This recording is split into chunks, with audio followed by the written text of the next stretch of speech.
రాహు 4వ భావంలో. కృభ్య నమః. రాహు 4వ భావంలో. తల్లి ఆరోగ్యం, ఇంటి వాతావరణం మరియు మీ నిద్ర అన్నీ ఒకేసారి దాడి చేస్తుంది. 4వ భావంలో రాహు పరిష్కారం ద్వారా ఉపశమనం పొందండి. 4వ భావంలో రాహు.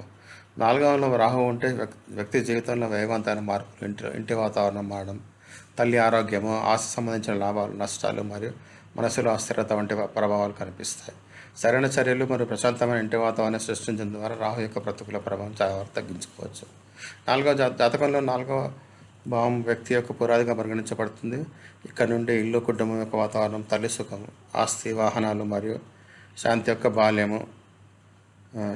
బాల్యం యొక్క వాతావరణం, కెరీర్ యొక్క స్థిరత్వం మరియు జీవితంలో భద్రత వంటి అనేక అంశాలు చూపబడతాయి. ఈ భావంలో రాహు ఉన్నప్పుడు వ్యక్తి జీవితంలో అనేక విషయాలు చాలా భిన్నంగా సాగుతాయి.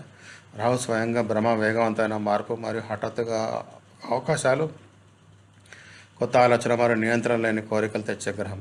ఈ కారణంగా 4వ భావంలో ఉండడం వల్ల వ్యక్తి యొక్క మనస్సు, ఇంటి వాతావరణం మరియు కుటుంబ సంబంధాలపై గాఢమైన ప్రభావం చూపిస్తుంది. అనేక సార్లు 4వ భావంలో రాహు ఉండడం వల్ల వ్యక్తి బయటికి చాలా బలంగా కనిపించవచ్చు, కానీ లోపల ఒక అస్థిరత కొనసాగుతుంది. అలాంటి వ్యక్తి తన ఇంటి నుండి దూరంగా ఉండాలనే కోరికను కలిగి ఉండవచ్చు, లేదా ఇంట్లో పూర్తిగా శాంతిని అనుభవించలేడు. మరోవైపు జీవితంలో కొంతమంది రాహు ఈ భావన ఉండడం వల్ల హఠాత్తుగా పెద్ద ఆశ్చర్యపగలదు, లేదా విదేశంలో నివసించే మార్గాన్ని తెరవగలదు. అంటే దీని ప్రభావం ప్రతి ఒక్కరి ఒక విధంగా ఉండదు. బదులుగా జన్మజాతకంలో మిగతా గ్రహాలు, దశ మరియు గోచారం ప్రకారం తన ఫలితాలు ఇస్తుంది. రాహు శుభదిశలో పనిచేసే వ్యక్తి యొక్క పేరు, డబ్బు మరియు జీవనశైలిలో పెరుగుతుంది. కానీ రాహు చెడిపోతే మనసులో గందరగోళం, ఇంట్లో ఒత్తిడి మరియు తల్లి ఆరోగ్యం ఇబ్బంది లేదా మళ్ళీ మారడం, ఇటువంటి పరిస్థితులు ఎదురవుతాయి. అందువల్ల 4వ భావంలో రాహు ఉంటే ప్రభావాన్ని అర్థం చేసుకోవడం మరియు సరైన చర్యలు తీసుకోవడం అవసరం. పెద్ద ఆస్తి మరియు విలాసవంతమైన రాహు యొక్క సానుకూల ప్రభావాలు. పెద్ద ఆస్తి, విలాసవంతమైన వస్తువులు లభించే యోగం. రాహు బలంగా ఉంటే వ్యక్తికి హఠాత్తుగా పెద్ద ఆస్తి, కొత్త ఇల్లు, భూమి లేదా పెద్ద కారు లభించవచ్చు. ఈ సౌకర్యాలు త్వరగా లభిస్తాయి మరియు అనేకసార్లు ఆశించిన దానికంటే ఎక్కువగా లభిస్తాయి. విదేశాల్లో నివసించే సూచన. 4వ భావం ఇంటికి సంబంధించింది మరియు రాహు దూరదేశాల్లో కారకమైన గ్రహంగా పరిగణించబడుతుంది.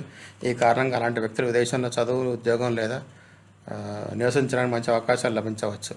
హైటెక్ జీవనశైలి. రాహు టెక్నాలజీకి సంబంధించిన గ్రహం. ఈ భావన ఉండడం వల్ల వ్యక్తి యొక్క ధోరణి హైటెక్ గజెట్లు, విలాసవంతమైన కార్లు, ఆధునిక ఇల్లు మరియు డిజిటల్ పనుల వైపు మళ్లుతుంది. కొత్త ఆలోచన మరియు తీవ్రమైన అవగాహన. ఈ వ్యక్తులు చాలా స్మార్ట్, ప్రాక్టికల్ మరియు వేగంగా నిర్ణయాలు తీసుకునేవారు ఉంటారు. ఇల్లు, కుటుంబంతో జడిసిన పెద్ద నిర్ణయాలుంటే వేగంగా మరియు తెలివిగా తీసుకుంటారు.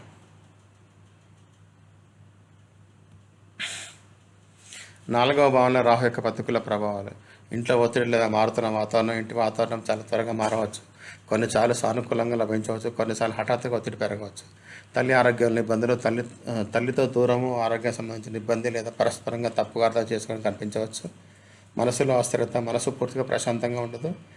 మళ్ళీ స్థలం మార్చుకోవడానికి మనసు పనిచేస్తుంది, లేదా ఇంట్లో ఉన్న సుఖంగా అనిపించదు.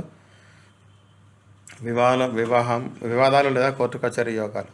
రాహు చెడిపోతే ఆస్తి వివాదం లేదా చట్టపరమైన గందరగోళం ప్రమాదం పెరుగుతుంది. చదువులో ఏకాగ్రత తగ్గడం. బాల్యము లేదా యుక్త వయసులో చదువుపై ఏకాగ్రహం తగ్గిపోతుంది. ప్రత్యేకించి రాహుతో పాటు ఏదైనా పాపగ్రహం ఉంటే ఇంకా ఎక్కువ ఉంటుంది అన్నమాట రిజల్ట్. 4వ భావంలో రాహు ఉంటే ఏమిటి? ఇంట్లో శుభ్రము మరియు ప్రశాంతమైన వాతావరణం ఉంచండి. రాహు అశుభ్రం లేదా ఒత్తిడి ఇష్టం ఉండదు. ఇల్లు ఎంత ప్రశాంతంగా ఉంటే, శుభ్రంగా ఉంటే అంత లాభం. తల్లి సేవ మరియు గౌరవం. తల్లి 4వ భావం యొక్క నిజమైన శక్తి. తల్లిని సంతోషించడం వల్ల రాహు యొక్క చెడు ప్రభావం తగ్గిపోతుంది. కొబ్బరికాయ నదిలో లేదా ప్రవహించే నీటిలో ప్రవహింపజేయండి. ప్రతి శనివారం లేదా బుధవారం కొబ్బరికాయ ప్రవహించడం చాలా ప్రభావవంతంగా పరిగణించబడుతుంది. రాహు మంత్ర జపం చేయండి. ఓం రం రాహవే నమః అనే మంత్రం రోజు లేదా శనివారాలు 108 సార్లు జపం చేయండి. నలుపు, నీలం రంగును వస్తువును దానం చేయండి. నల్ల నువ్వులు, నల్ల బట్ట, ఆవ నూనె దానం చేయడం వల్ల రాహు శాంతిస్తుంది. ధన్యవాదాలు. దయచేసి లైక్ చేయండి, షేర్ చేయండి, సబ్స్క్రైబ్ చేయండి, కామెంట్ చేయండి.